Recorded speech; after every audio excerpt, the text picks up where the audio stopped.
So while we're waiting for everybody else, Kristie, who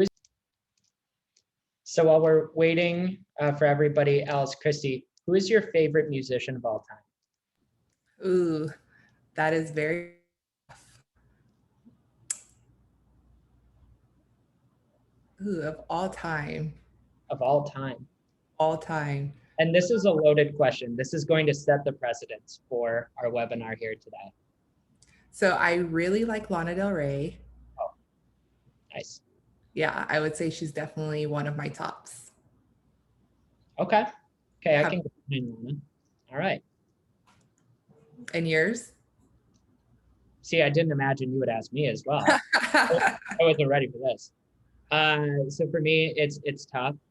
So being from Chicago, naturally, I want to go with a Chicago artist. You know, I could easily say Kanye just because of how influential he's been, but I have to actually go with where I'm moving in September, which is New York.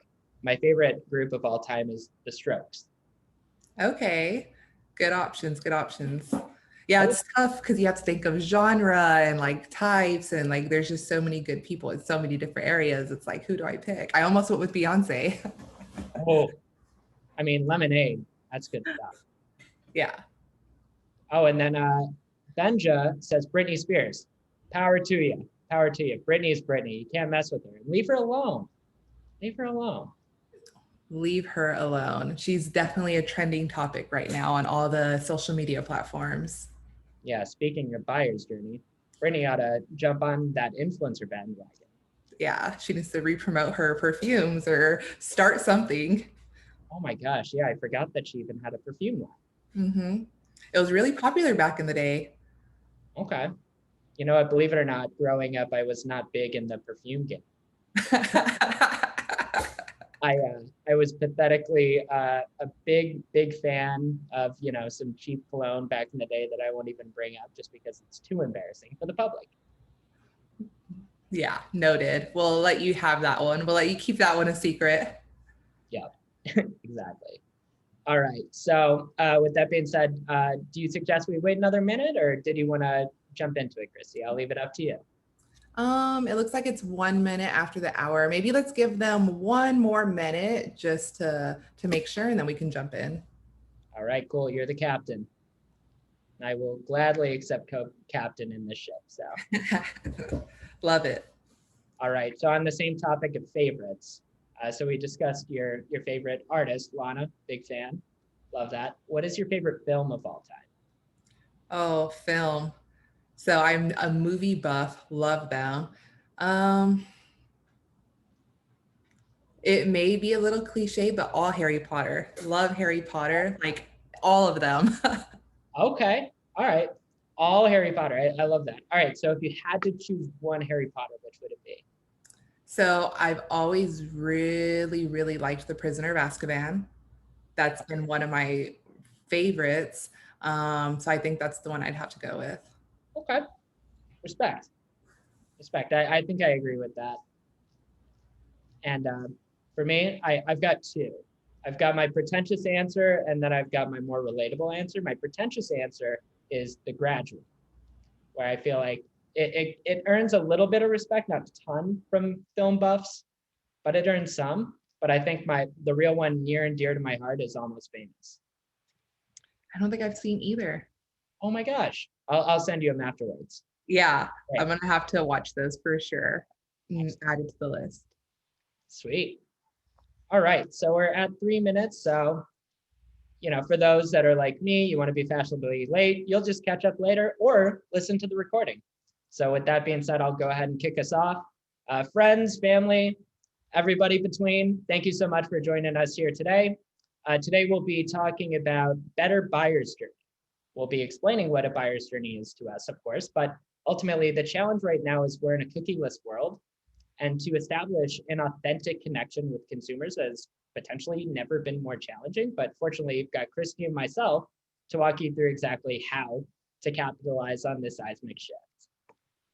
So with that being said, I'll go ahead and introduce myself first since I'm already babbling. My name's Casey Murray. I'm the Director of Partnerships here at Cohley. And just a little background on Cohley and what we're about. Cohley's mission is to connect brands and agencies with content creators to establish that authentic connection that we'll be talking about today, but to enable creators to give user-generated content back to the brands or back to the agencies to allow those agencies to better connect with their consumers. So with that, I'll go ahead and pass it off to Kristie to introduce herself and Yotpo. All right, so as y'all know, I'm Kristie Riojas. I'm the Associate Product Marketing Manager for Reviews at Yotpo. A little bit of background about Yotpo: originally started as a reviews platform or a reviews product. Now we are a platform solution, a marketing platform solution for e-commerce brands. We help keep the whole customer journey process connected through one point solution, essentially. So that's collecting reviews, going into loyalty and rewarding your customers, and then keeping that engagement through SMS. So yeah, everything plays hand in hand with each other and talks to each other. Awesome. Personally a big fan, so thank you. So for today, high level agenda, what Kristie and I will be walking you through is ultimately the state of marketing right now and where it's going, right? It's an uncertain time for marketers. Everything's a little bit, weary in terms of, oh my gosh, I have no more pixels. What do I do? How do I connect? Don't worry, we got you. So we'll be going over the state of marketing. We'll be defining the buyer's journey, because just like UGC, everybody has their own definition of buyer's journey. So we'll walk you through what we think about it as, and ultimately establishing that connection that I talked about earlier, utilizing user-generated content. And then we'll be tying in a few success stories that both of us have seen over the years. So with that being said, I'll go ahead and pass it to Kristie to talk about cookies. Cookies, all right. Love them in one aspect, but yeah, no more cookies. Also known as the cookie apocalypse, as we call it here at Yotpo. It's definitely a term that's being thrown around. But to kind of start it off is both Google and Apple have already put changes in place for these, lack of cookie changes. First, Google has eliminated their support for third-party cookies. And then Apple, if you're an iPhone user, you may have experienced this yourself already, especially if you've done the recent update. But you're actually being asked to opt into tracking versus manually opting out, which is how it's been in the past.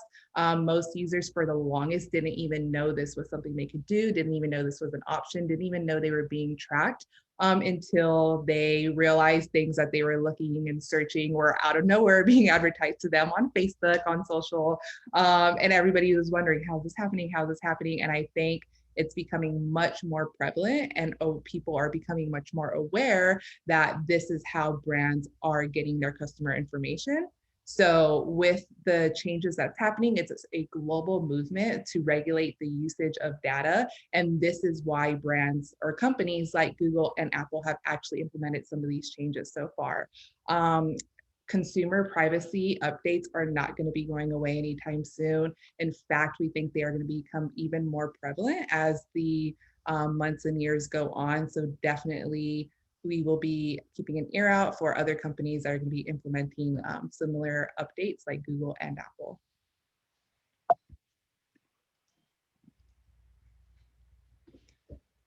All right, so what does this mean for marketers? So first and foremost, businesses can no longer rely on third-party data. This is super important because this is how and what they are using to drive targeted ads and campaigns to get those interactions and to get customers to their site and to understand their customers. With this gone, it's definitely a shock for customers. I mean, for brands, they're wondering what's going to happen. How am I going to get these connections? How am I going to move forward if I spend more on ads? It's not necessarily going to reflect the same results as it would in the past. So what this means for marketers is that they have to change the way that they are looking at marketing, and they have to rely on building real connections with their consumers, and they have to rely on first-party data, or also, as you can see here, native data. So this is not coming from the third party. This is coming from information they're getting directly from their consumers, AKA reviews. You can get tons of information, tons of thoughts, tons of feedback directly from your consumers in a way that's meaningful and builds authenticity. It builds trustworthiness. It's essentially the way of getting that first party data moving forward. And it's going to be super, super important, which is what we're going to touch on throughout this presentation. So the solution. As mentioned, we have to change our mindset of the traditional standards of what marketing is. And we really, really need to understand what a successful consumer connection is. There are so many steps of the buyer's journey and so many interaction points that you can actually have with the customers, and having those reviews there along the way is what's going to actually push your customer to keep going down that buyer's funnel. It's going to keep that customer interested to take the next step, to take the next click, to take the next everything and anything to actually convert. And reviews is where you're going to push your customers to do that. You can develop these organic connections and really empower your customers to actually make that purchase just by seeing other people's reviews and seeing other people's thoughts, videos, pictures in this journey and throughout the entire funnel set stage. And so, with that all in mind, what is a buyer's journey and how does this pertain to a cookieless world? So first, we should break it down by what the heck Kristie and I think of a buyer's journey as, which I feel like this is the most popular use case. Sometimes we see 5 steps, hopefully not 15 steps, because that would make everybody's lives difficult. But for today, we'll just be hyper-focused on the following 3: the awareness step, the consideration step, and the decision step. And we'll elaborate further on those. And to begin, we'll think about it from the lens of user-generated content, each respective step, right? So before we jump into each, how do I even get user-generated content? And what do you two mean by user-generated content? So for the sake of today, we'll be hyper-focused on images, videos, and product ratings and reviews. So that is our definition of user-generated content. I know that some have different definitions, but that's how we're thinking about it. But to generate said user-generated content, here are a couple of examples of how you can take control of that and enable consumers to share their feedback to help other consumers make more informed decisions. So first, mail after purchase. And so this is an automated means of asking somebody that's purchased from your direct-to-consumer e-commerce storefront for their feedback, right? To help other consumers make more informed decisions. Now you can utilize email, or you can utilize SMS. That is becoming just an amazing new channel for different marketers to connect with consumers. And so Yotpo does a very good job of enabling their consumers to effectively raise their hand saying, I want one or the other, and maybe both. So just a quick plug for my friends at Yotpo. In terms of the reviews widget, now this is displaying said reviews on your product detail page itself. And so we'll be talking about how to navigate your consumers to this page itself. But ultimately, the reviews widget also serves as a means of collecting content because you'll have a write a review button on there. And so if I'm a big loyal fan of a particular brand, if I'm on that product detail page and I see a write a review button, I can tell others how much I love it. So that's just another way to think about this. You can also offer your consumers rewards. Loyalty has become huge, and Yotpo also does a very good job of this, where you can give points and discounts based on actions taken from consumers. And so as it pertains to collecting content and reviews, you can award your consumers points that actually drive them back to the website. So it's 2-in-1, it's great.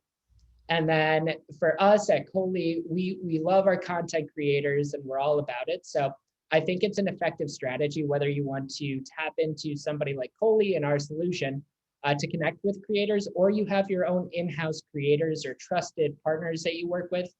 Just having that connection is important to proactively generate content and distribute it in channels that are most effective. All right, so I'm going to jump back in here. We want to touch on the first stage of this buyer's journey, which is awareness. So this is going to be the part where the consumer has a problem. They don't necessarily know what the solution is. They don't know what the product or what the brand, they haven't gotten to that part of their buyer's journey yet, but they know they have a problem. And typically the first step for most people is to go to Google. I know personally that's where I go to. I put in random words and just see what I find all the time and let the process go from there. So that is the awareness space, is trying to figure out what I need for my problem. A perfect example, we're all maybe a little pasty now because we've been all this time, over a year indoors. You know, summer's here, where it's hot outside. I'm in Texas. I know it gets in the hundreds here. I don't want to get sunburned. So I'm going to go to Google, avoid sunburn, and see what pops up, see what I need to do, how to prepare myself for re-entering into the world, especially after being indoors for so long. So that is the awareness part. Yeah, perfect. You can go to the next slide. And when the customer is going through this phase, you as a brand, you want to do everything you can to stand out and make sure that as me, the consumer, I'm on Google, that I'm going to notice your brand, that your brand's going to be there. It's going to be visible. It's going to be represented, and it's going to get my attention.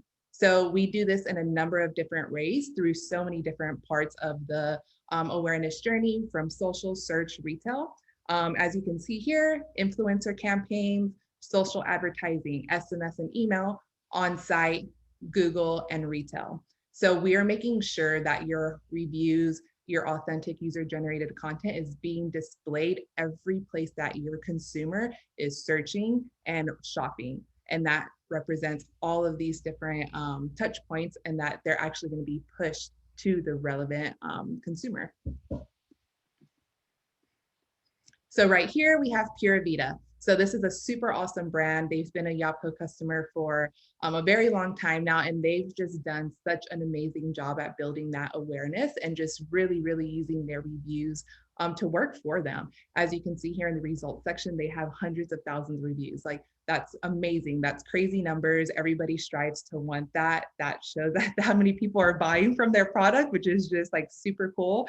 But what they've done, which is super amazing, is that they've been able to get these reviews and build that upfront trust for the customers. And that is vital. That is a part of this awareness phase. And then they take it a step further, and not just having this UGC directly on their site, but they push it to their Google shopping ads. They pushed it to their Google seller ratings, to their rich snippets. They've pushed it to their Facebook ads. This has improved their overall SEO. It has decreased their CPA for Facebook by 35%. They've been able to take their reviews and make them work for them in those different awareness channels. Awesome. So the next stage in the buyer's journey is the consideration stage. And so, as Kristie just talked about, identifying a problem or a need for your product, it's more high level thinking. For instance, a good buddy of mine, their power just went out. Like, several folks on the line right now may have experienced themselves. And it was one of those situations that actually had us both joking about this discussion, because his father said, damn it, I should have bought that generator, right? So it's identifying that problem, but beginning the search is, how do I avoid a future power outage? Or to Kristie's point, I don't want to get sunburned now that I'm this pasty guy that you're actually seeing, because I've been in my apartment this whole time. So you're beginning that, but now you've identified a problem, you've identified a need, and you're beginning to evaluate different brands or different products. So as a brand, your challenge is to inspire trust in both your brand and products while standing out in the crowd. And so for me, as I think about this today in this cookieless world, what's the most important component here is enabling that diversified set of assets to best connect with consumers. Because again, you can no longer utilize the means of tracking and utilizing pixels to say, Casey really likes turquoise. And, this might be subjective, but he kills it in turquoise.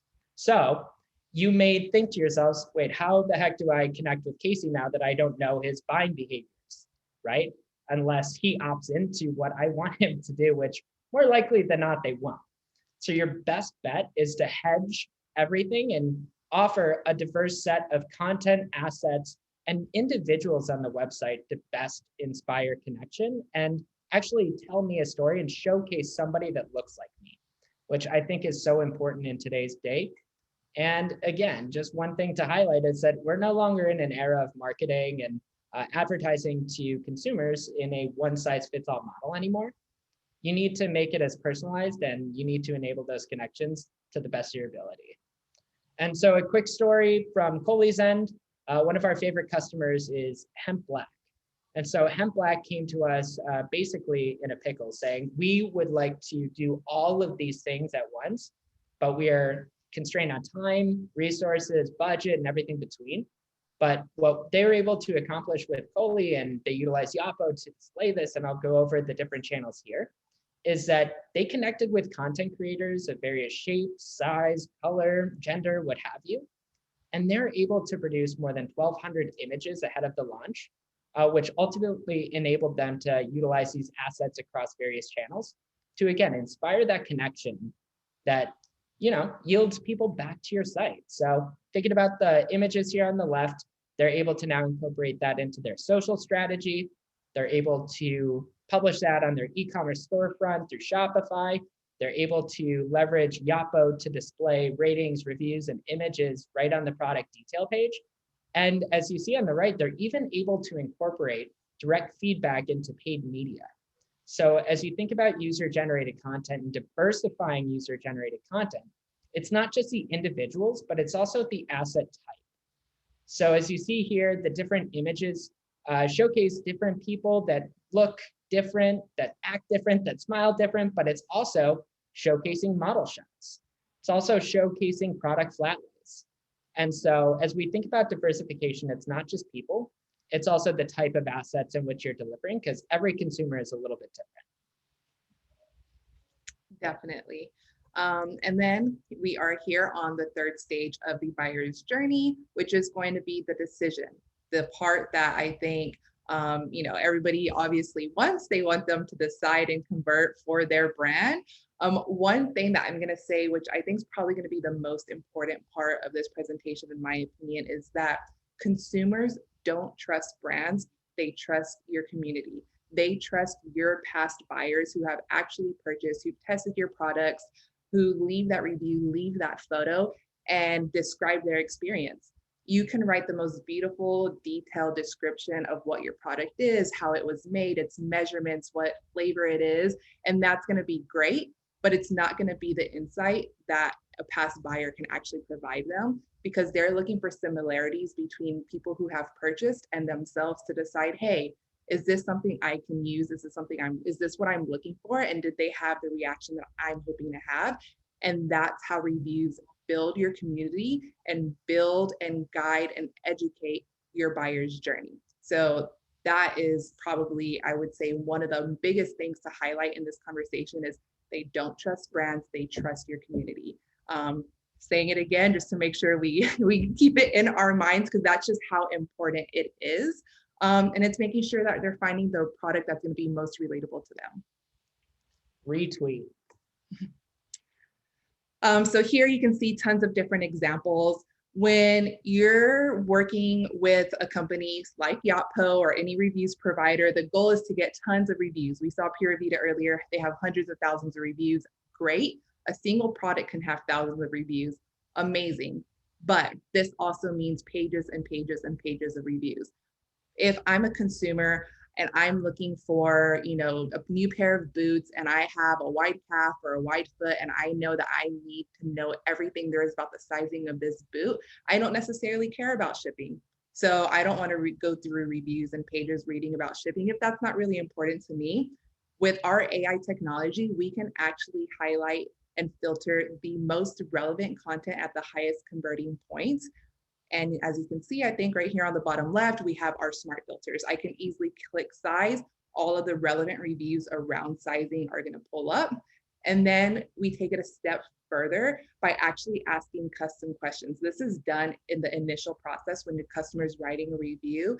Let's say it's a skin brand. They can ask, what's your complexion, your skin type? Are you acne prone, dry, oily? All of this information is going to live inside that review on site to help future customers know, is this product right for them?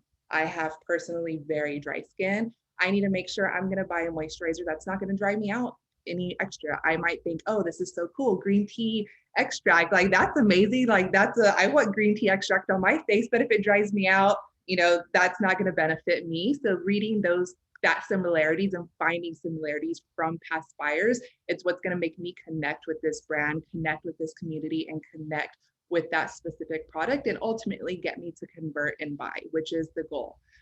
So I will say making sure that the customers find the relevant content is just as important as displaying it on your site.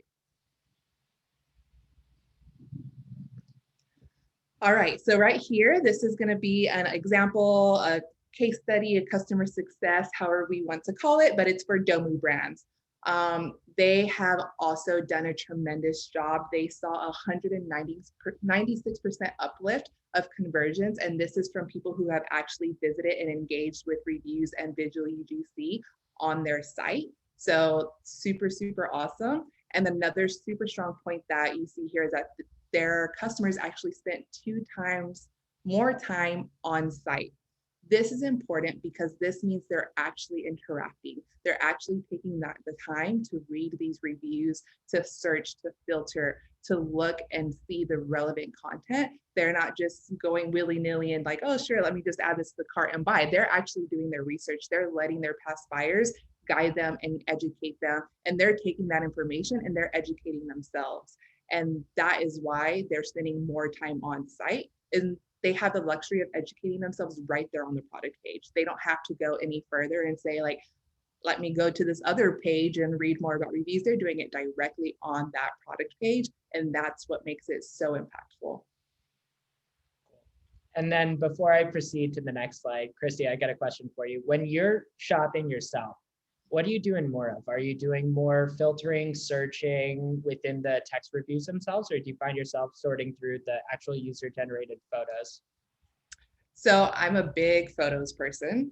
Love to see, women with similar body types as me, especially if it's for bottoms, making sure that it's going to be a curvier fit, making sure that they look similar to me and that I'm going to say like, okay, this person's probably about the same size. They fit them well. They're probably going to fit me well too. If I don't necessarily find anybody that I think is the same body type, that's when I dive deeper into the reviews and say, okay, let me see what they're saying. Are these pants stretchy? Or are they, the tight fit?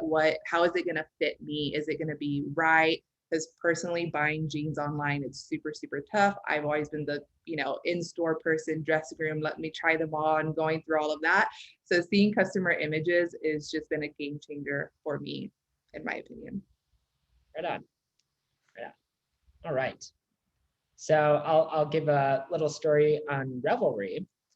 So just wanted to pose that question to Kristie, just because in this instance, what Yotpo had measured was the interaction with user-generated content, specifically the smart review filters.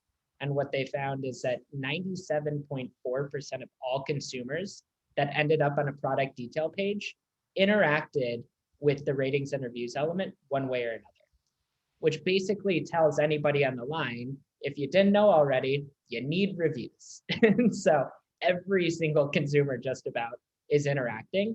Otherwise, I would assume that the 2.6 here is probably just not going forward with the product detail page and finding another. But what's also interesting here is that industry standard tells us maybe 2, 3, 5% conversion is good. But when a consumer is interacting with the smart review filters, they're converting at a 7.6%, which, not to get too nerdy, that's crazy. That's really, really good. And again, what that tells us in terms of being in this cookieless world, where we're no longer able to say that Casey's killing it in turquoise, which, stop it. But what you are Casey.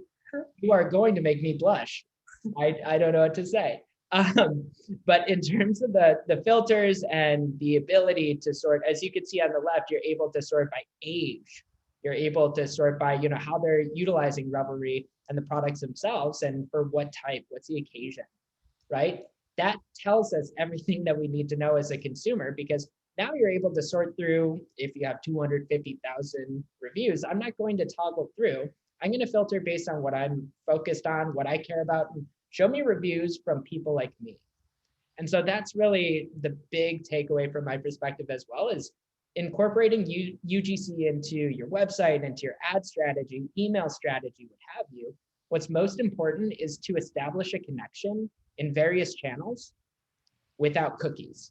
And the only way to do that is by getting user-generated content from a diverse pool of people to best establish that connection.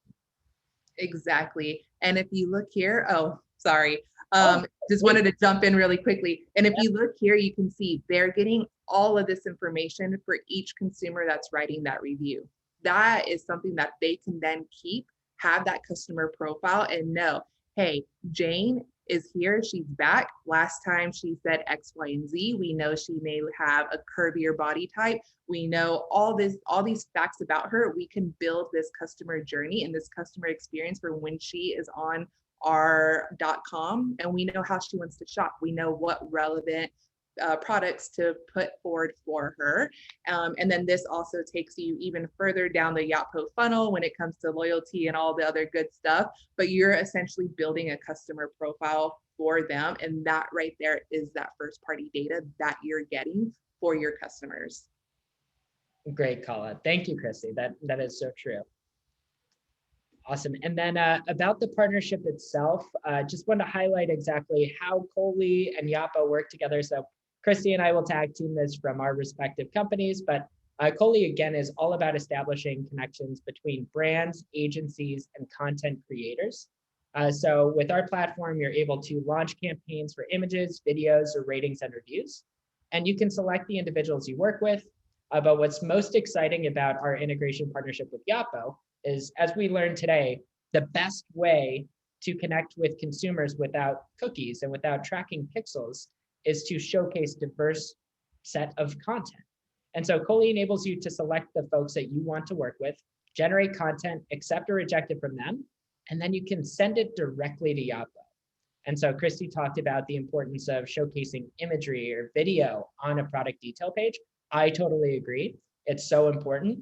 And Cohley is also collecting ratings and reviews. And so if your focus is on establishing those text reviews, we're able to generate those proactively and pass them to Yotpo. And so I'll let Kristie talk to what she's seen with the partnership and anything else that I probably missed. No, that was such a good overview. What makes it so valuable, I'll first touch on the visual aspect, is not only do you get to have these beautiful galleries throughout your website, throughout the buyer's journey, but then they get even more specific when they're on that product page. So you may actually get to a product page from a visual gallery. Say there's one on the homepage, you see somebody, they're wearing or holding a product you like. What is that? Hovered over, it's gonna let you know.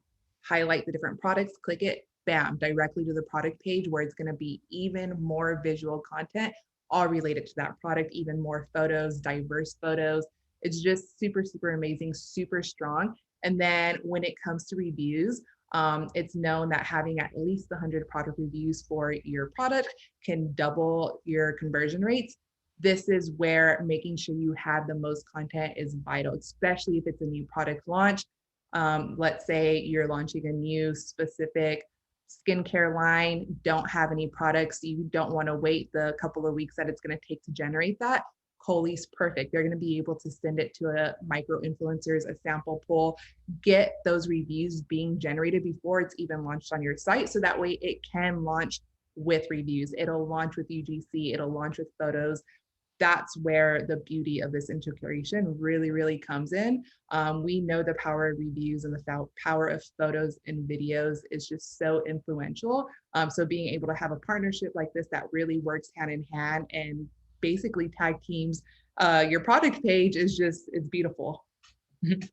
I agree. I think it is a beautiful, beautiful partnership. So and in terms of what we're talking about here today, Cohley and Yotpo connect to help you connect with your consumers. So we really do appreciate everybody tuning in. And I saw